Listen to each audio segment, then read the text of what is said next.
gando la kiroho. Hakuna kitu kigumu duniani kama kuwa mwanaume. Ndio maana wanaume wengi wanatamani kuwa wanawake kuliko wanawake wanavyotamani kuwa wanaume. Ndio maana tuna mashoga.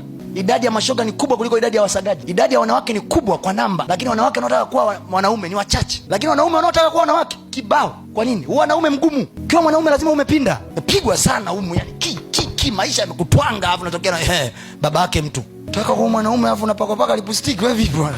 Wanawake wana kila dawa ya kufanya miili yao iwe soft. Mwanaume sifa yake ugumu. Hamna mwanaume kwenye Biblia humu aliyeimbiwa pambiwa akafika ikulu. Namna. Jamaa akapewa ahadi na Mungu. Daudi kaambiwa, kapakwa mafuta na Nabii Samueli kampaka mafuta. Mungu amesema utakuwa mfalme. Check hiyo process sasa. Mafuta ulipakwa ukupakwa? Nilipakwa. Sikilizia muziki mpaka nakalia kiti. Mapangoni, mara pango la Adulamu, mara mkuki kakwepa, mara simba, mara dubu.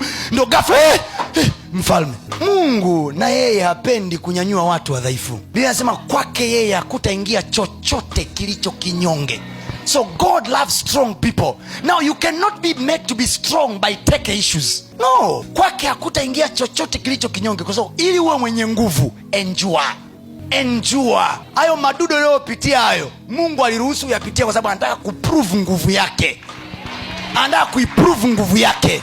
Nasema kwa jina la Yesu, wataiona nguvu yake. Amen. Nasema kwa jina la Yesu, wataiona nguvu yake. Amen.